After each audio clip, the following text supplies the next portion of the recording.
And we go now to the governor of Kentucky, Andy Beshear. Good morning to you, Governor, and our deepest condolences. Thank you. It's a tough morning. It's devastation like none of us have ever seen before. I know that we've lost now more than 80 people, but it's going to exceed 100. But we're digging out. We are tough.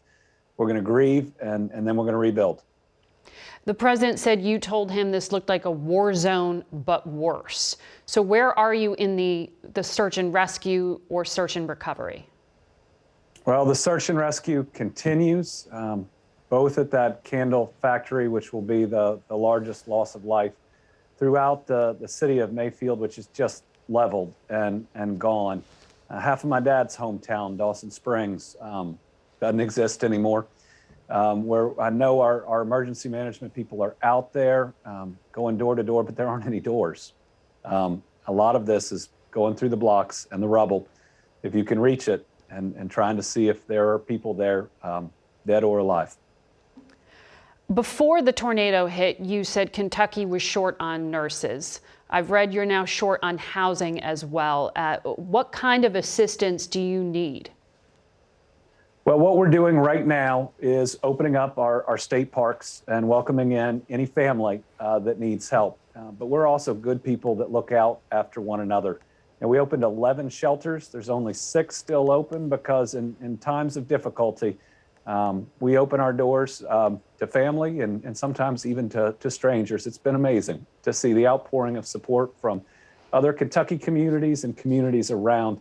What we're going to need as we move forward, though, is massive damage, rebuilding of entire communities.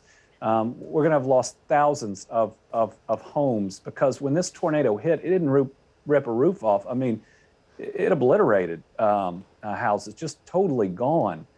So there's going to be a lot of work, and Kentuckians need to know that we're going to be with them, and the country's going to be with them, not just today, and not just this week, but in the months and even the years to come. As you rebuild, how do you account for what seems to be extraordinarily extreme weather? Well, as of today, just a day after, we're worried about finding other Kentuckians. We're worried about providing shelter for them. We are grieving with so many families, and we'll worry about or think about the cause once we have everybody stabilized. I've read that the youngest fatality was a 5-month-old. As you said, family. Well, I know. I'm sorry, go ahead. I know we've lost a number of kids. I know we lost a 3-year-old in Graves County, too. I think we lost maybe a 5-year-old in Muhlenberg County. Death in this tornado didn't discriminate anybody in its path, even if they were trying to be safe. Again, just like nothing we've ever seen before. And I know the country's hearts go out to you. Is there anything that people at home who are listening can do to help the people of Kentucky?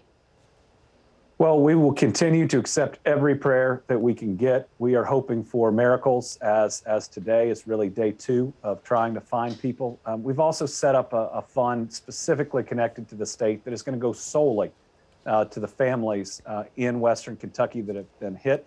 That's the Team WKY Relief Fund.ky.gov.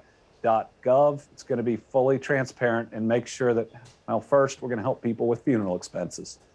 And then we're going to help them rebuild knowing that the costs they're going to face are going to be long-term. But I want to thank the entire country. You have been there with us. We appreciate the love and the support. We are tough people. We're going to get through it, and it's not going to be easy. I'm still emotional after a couple of days. Just learned that my uncle lost a couple cousins in Muhlenberg County. So we're going to make it. We're going to see the other side, and we're going to rebuild. I know you will, and I know the country will be hoping and pulling for you, and my condolences to your family as well. Thank you very much, Governor. Thank you.